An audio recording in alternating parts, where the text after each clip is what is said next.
안녕하세요. 화상관제인 홍인필 변호사입니다. 회생이원 직무편람.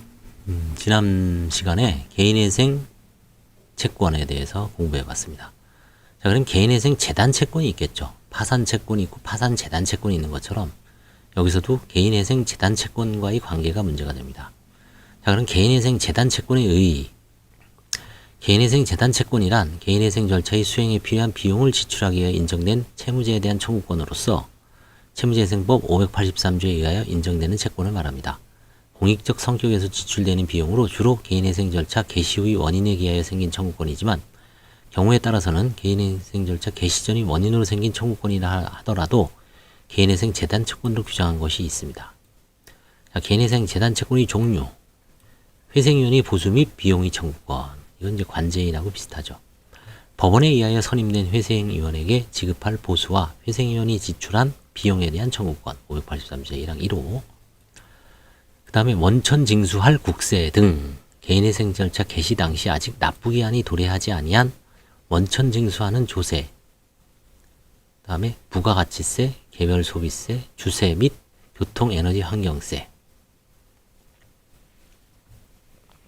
그 다음에 특별징수 의무자가 징수하여 납부해야 하는 지방세, 본세의 부가징수의 예에 따라 부가징수하는 교육세, 농어촌 특별세. 이제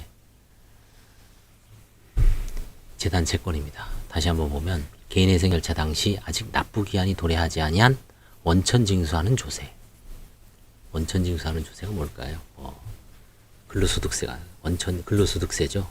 대표적인 게 근로소득세 원천징수 영수증이 있듯이 내가 사용자라면 급여, 소득자, 근로자에 대해서 월급을 주고 원천징수하죠. 근로소득세 같은 거. 그게 아직 만약에 지금 내가 개인회생 개시를 당했는데 지금 개시를 했는데 2월에 4월 달에 원천징수를 한다. 그것도 재단 채권이라는 겁니다. 그 다음에 부가가치세. 지금 뭔가 수입료를 끊었는데 다음 달에 돈이 들어왔다. 그럼 부가가치세 내야 되죠. 500만 원짜리 550 내야 됩니다. 50만 원은 다음 달에 아니면 이번 분기에 내야 되는데 50만 원은 부가가치세죠. 보통 이제 부가가치세가 많이 문제될 것 같아요. 개인 사업자 같은 경우는 개별 소비세, 주세 및 교통, 에너지, 환경세는 특수 업종의 얘기고 일반적으로는 잘 부과가 안 되죠. 그 다음에 특별 징수 의무자가 징수하여 납부해야 하는 지방세. 이것도 잘 어떤 세금인지 잘 모르겠습니다. 본세의 부가징수에 따라 부가징수하는 교육세 및 농어촌 특별세.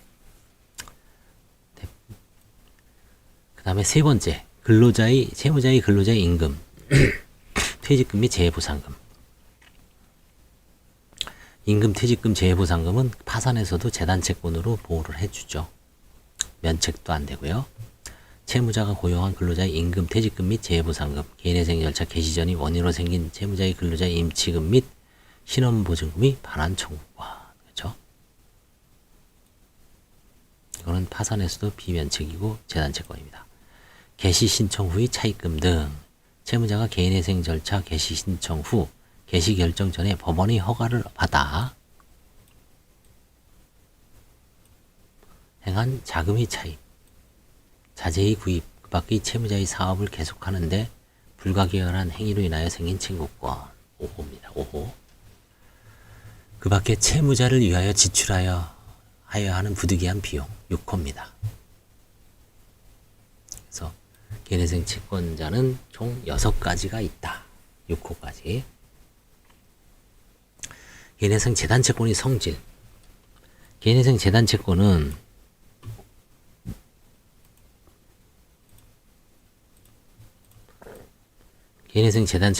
개인회생 절차에 의하지 않고 수시로 변제하고, 그러니까 변제 계획대로 하는 게 아니라 파산처럼 수시 변제주의입니다.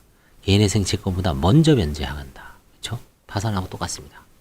변제 계획에는 개인회생 재단 채권이 전액의 변제에 관한 사항을 정해야 된다. 다만 이제 이 변제 계획에 따라서 개인회생 재단 채권이 전액의 변제에 관한 사항을 정해서 변제를 하고 있습니다. 개인회생 재단 채권의 처리. 법원 사무관이 회생위원으로 선임된 경우에는 이건 내부 회생위원이죠.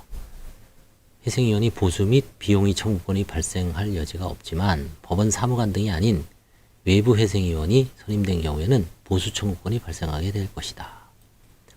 나머지 개인회생 재단 채권은 영업소득자의 경우에 발생할 가능성이 있을 것이다.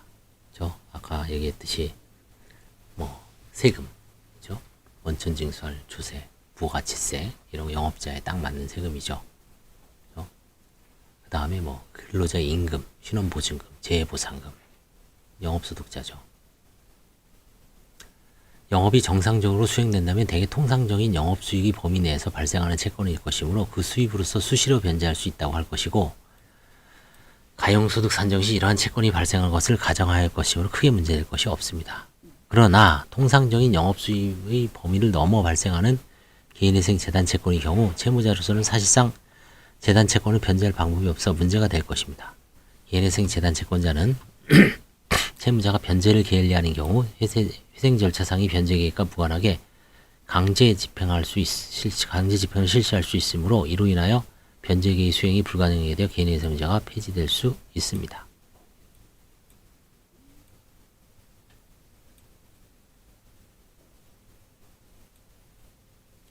그래서 이번 시간에는 개인회생 재단 채권의 의의에 대해서 공부했고 다음 시간에 개인회생 재단 채권의 종류에 대해서 한번 공부를 해보도록 하겠습니다. 자, 이제 정리하면 개인회생 채권이 있고 개인회생 재단 채권이 있다. 개인회생 재단 채권은 주로 뭐 비용이죠, 비용. 회생위원회 보수.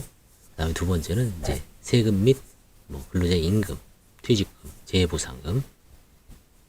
그다음에 개시결정 후, 개시결정 이후에 자금이 차입, 뭐 자재 구입하는 데 들이는 개인회생 절차를 수행하기 위한 어떤 필수 비용이죠.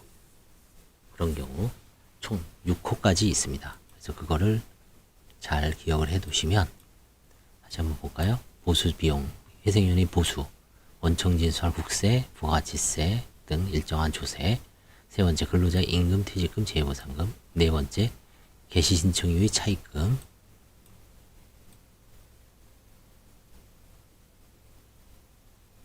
다섯 번째, 채무자를 사업을 계속하는데 불가결한 행위로 인한 청구권, 여섯 번째, 부득이한 비용. 이 정도로 해서 크게 6가지가 있다라고 보시면 될 것 같습니다. 감사합니다.